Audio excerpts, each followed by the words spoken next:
Hey, it's Dan from Diane Talk, Real Talk. Let's talk. This morning I was driving to work. I was thinking about how I'm feeling. Am I being judgmental towards the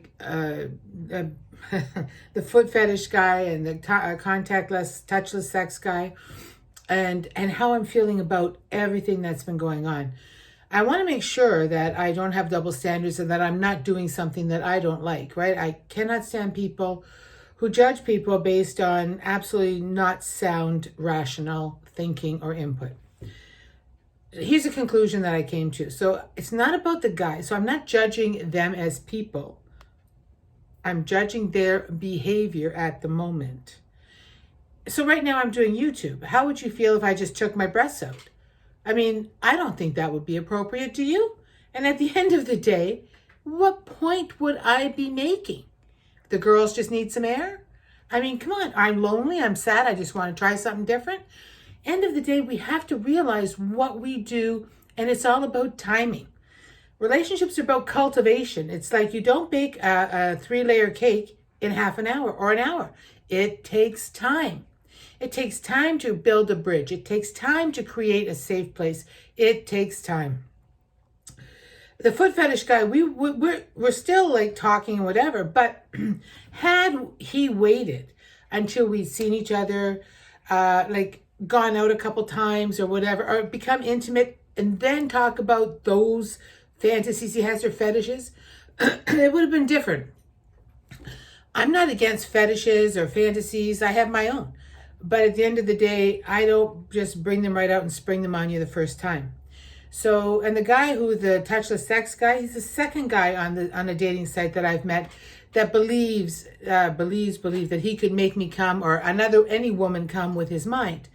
The first guy I met on the site, I ended up going out with. We went out for dinner once. The first time he paid. Second time we went out for dinner, I paid. And by that time, we felt comfortable enough to try this no sex orgasm nonsense, okay? Shouldn't say, I withdraw the nonsense. So here we go. We come back here to my place. Everything is fine. He's fully clothed. I'm fully clothed. We sit across from each other and we look at each other for 3 hours and 15 minutes. At which time I got bored and I'm like, the only way this is going to go is if I fake it, right? So I started, and anyways, I made it like I was coming and it was all over, okay? He told me, you took a little longer than other women, but I think that's because you're just such a hard nut to crack. To this day, I never bothered telling him that it didn't happen. I never saw him again because it was a colossal debacle, in my opinion. Point of this I'm saying is it all is about time. Timing is everything. If the big dingo hadn't shown me his dingo right off the bat, things would have been different. As it is now, we're on the launch pad waiting to see what we're going to do. And that's because of the trepidation towards, I don't want anything else coming out of anything, right? So at the end of the day, I really do need to understand that. The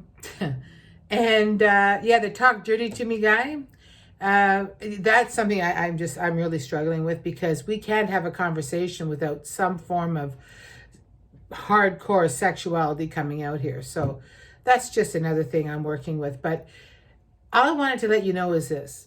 Judging isn't cool. It isn't good to draw conclusions. I try to keep an open mind.